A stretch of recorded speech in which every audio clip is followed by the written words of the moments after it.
From the NMSU Department of Journalism and Media Studies in collaboration with KRWG, this is the student-produced News 22, where news matters.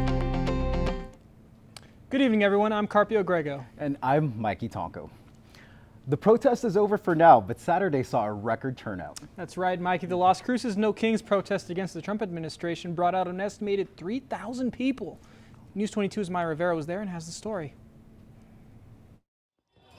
They came to Albert Johnson Park wearing inflatable costumes, carrying homemade signs, and a variety of issues for one message. The protest in Las Cruces was just one of an estimated 2,700 across the country. Nationwide, the turnout was at least 7 million. I believe that everyone should have freedom and the worth and dignity of all people. So, with No King's Day, we have to be out here to defend democracy. A group called Centered America handed out snacks and water. They also handed out cards telling people what to do if confronted by law enforcement. But there was no trouble. You know, they brought out lots of animals and costumes. That's a good way to do it. It's the old Mardi Gras style from way back when, you know, of cartoonish things. But they were loud at times, with cowbells, honking horns, and shouting. The protest was organized by the Indivisible Group of Las Cruces, which intends to stay active in opposing the Trump administration. Maya Rivera, News 22. Thanks, Maya. Now, if you recall, we reported last week that the American Civil Liberties Union was suing the Doña Ana County Commissioner's Court. That's right. The lawsuit is intended to stop the practice of using prisoners in the county jail to train special operations personnel who rush in unexpectedly at any time of the day or night using flashbangs and screaming at the inmates. Certainly represents something that has gone very wrong within the administration of the county jail and the way that the jail is operating.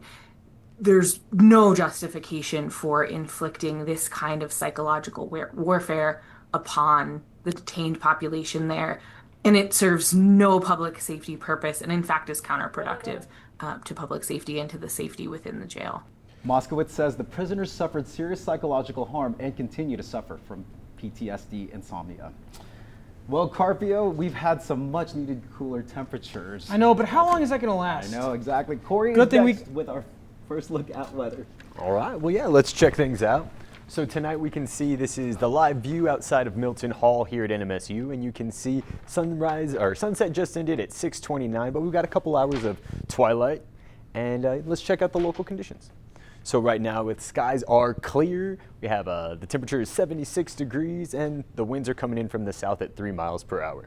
You've got 16% humidity, dew point is 27 degrees this evening, and the barometer is 30.26 inches and dropping.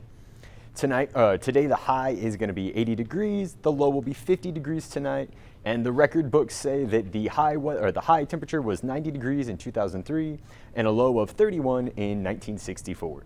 Hasn't rained today, but we're looking at 8.85 inches for the year. Back to the news. Thanks, Corey. 1 year after the crash that killed pilot Chuck Coleman in Las Cruces is preparing for its annual air show, now rebranded as Sky Fiesta 2025. On October 20th last year, Coleman died performing a stunt during the Air and Space Expo, with the FAA's investigation into his death still open.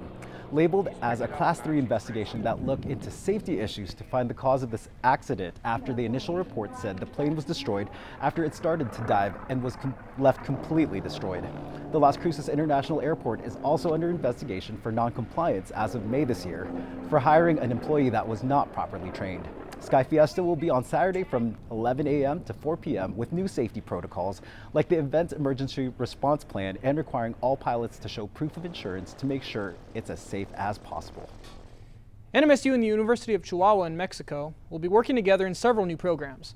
The two schools faced off in basketball this weekend while the school president signed a cooperative agreement. NMSU President Valerio Ferme says this was not so much about the game, but about taking place in international exchanges. I just want to say how great it is to have these kind of partnerships, because at a time when people tend to close off, this is a kind of thing that actually opens up. Later in sports, News 22's Carmina Conde reports on the Aggie faithful who traveled to Chihuahua for the special game. Stay tuned, Corey will be back with your national forecast.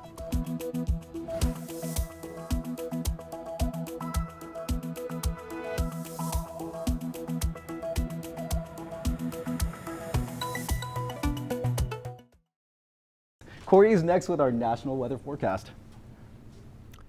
Thanks, Mikey. Yeah, let's check out the nighttime low temperatures today. So it's not quite winter weather yet, but we do have some cooler temperatures. You can see up in the northern Rockies and in the northern Great Plains, we got some cooler temperatures, but for the most part, it's fairly warm across the country. We checking out the next map though.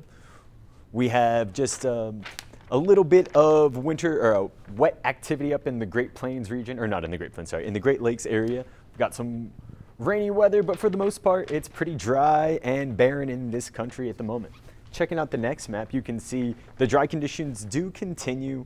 We have a drought map of the U.S. here. So you can see drought is persistent in the brown areas. So those are the places that are already experiencing droughts. And then the areas that are yellow are places where droughts are likely to develop in the next month.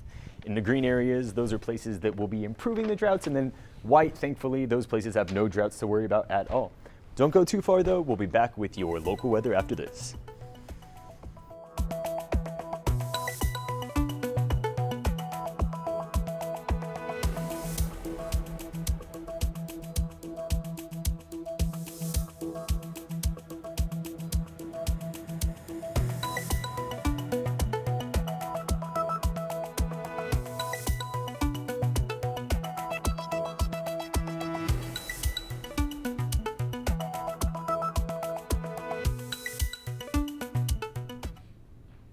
And welcome back to News 22. Let's check out the weather we got going on in New Mexico today. So today we've got temperatures of 66 degrees in Farmington. Santa Fe, the capital city, is looking at a cool 64. Albuquerque's got 70 degrees right now. Gallup is looking at 69 degrees. Clovis is also looking at 69 degrees. Socorro's a little warmer at 72 degrees. Ruidoso is hitting the 69 club as well. We've got Roswell at 68 degrees. Las Cruces is looking at 76 degrees today. And Deming is going to be at 78 for this evening. Tomorrow we'll be looking at some highs of 72 in Farmington. Santa Fe will be looking at a high of 69 degrees. Albuquerque will be looking at a high of 73 degrees. Gallup's looking at a high of 72. It'll be a little bit warmer in Clovis, and Roswell will be looking at 81 in Clovis, 82 in Roswell. It'll be 73 degrees in Ruidoso, and then Las Cruces will be looking at 84 degrees tomorrow, with even warmer temperatures in Deming at 85 degrees. Tonight in Alamogordo, we'll be looking at a low of 48 degrees, and tomorrow the high will be 82 degrees. It'll be partly cloudy tonight, but pretty clear tomorrow. Tonight in Truth or Consequences, same thing. It'll be a little bit cloudy tonight, but there will be no moon, so if you want to check out the stars, it's a good time. The low tomorrow will be 82 degrees with showers expected in the afternoon. In Silver City tonight, we're looking at partly cloudy skies, a low of 48 degrees, and tomorrow it will be 82 degrees, partly cloudy. And then tonight in Las Cruces, we're looking at a low of 50 degrees, partly cloudy skies, and tomorrow it will be mostly overcast with a high of 84 degrees. And that's all for the local weather. I'll be back with your 5-day forecast at the end of the show.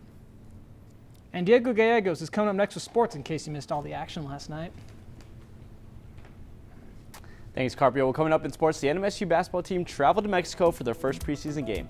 You can toss that remote because News 22 Sports is next.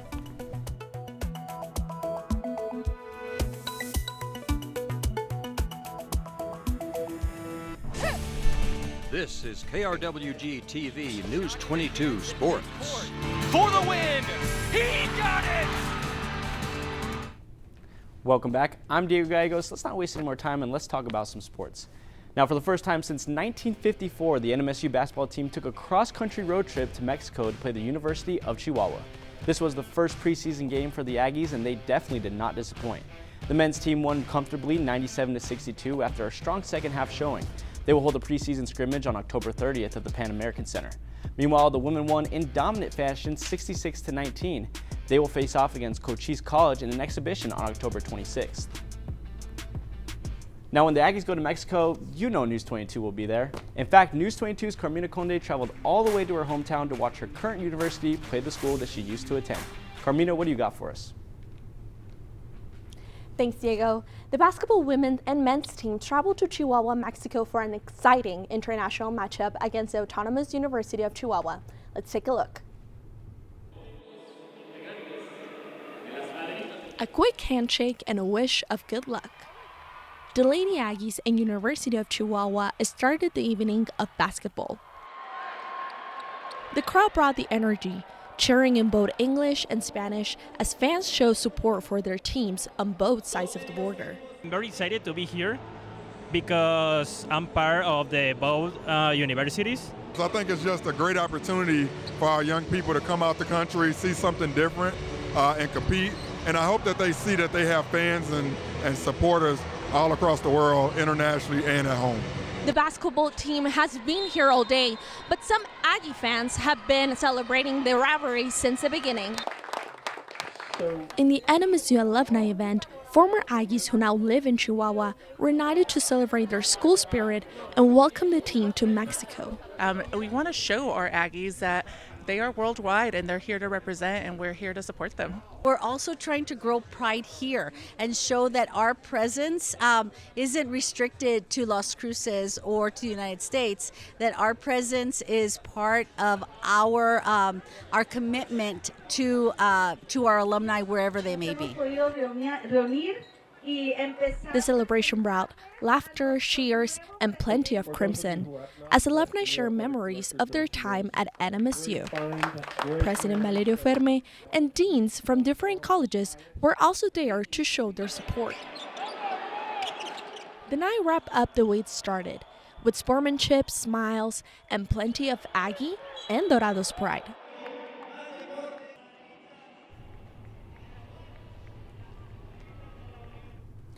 The agreements between the two schools bring two new majors to the NMSU College of Agriculture in Animal Science and Horticulture. Back to you, Diego. Thanks for that report, Carmina. Now, sticking with the Aggies, the NMSU football team will face off with Conference USA newcomer Missouri State Bears tomorrow. This midweek matchup gives the Aggies a chance to go 4-0 at home for the first time since 2002. Man, does that make me feel old. NMSU returns from their Virginia road trip where they fell to Liberty 30-27. The highlight for the Aggies has definitely been their defense. They rank 29th in the nation in total turnovers, averaging 1 per game so far. Catch the Aggies in action at Aggie Memorial Stadium tomorrow or live on CBS Sports at 7 p.m. The Las Cruces Bulldogs volleyball team will put their perfect record on the line tonight against city rival the Centennial Hawks. So far, the Lady Bulldogs have only lost 1 set all season. That came against the La Cueva Bears, who are second in the state behind the Bulldogs. Senior Addison Massey has been killing it this season, no pun intended. Massey's 327 total season kills doubles any other player on the roster. The Hawks will try and pull off the impossible, and if they win, they will overtake Oregon Mountain for second place in the district. The game is at Centennial tonight at 7 p.m. And that's all for sports tonight. Join us for more sports action tomorrow. Still ahead on News 22, Corey will be back to take a look at your 5-day weather forecast.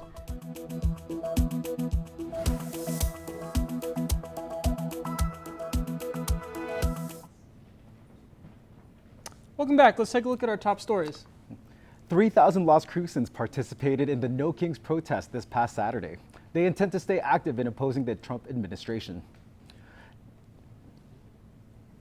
ACLU New Mexico is suing the Doña Ana County Board of Commissioners on behalf of 6 inmates that said they were subjected to inhumane treatment. ACLU prisoners' rights attorney says that it represents something very wrong within the administration of the county jail. And Carmina Conde traveled to Chihuahua for an international matchup. The celebration brought together English and Spanish fans, showing support on both sides of the border. But let's take a look at our 5-day forecast. So this week we'll be looking at some warm temperatures. It's going to be mostly cloudy, sunny, and partly cloudy pretty much all week. You're looking at highs in the 80s, ending with a nice Saturday for the farmers market and cool temperatures in the 40s this week. That's all for News 22 Tuesday. I make sure y'all have a good night.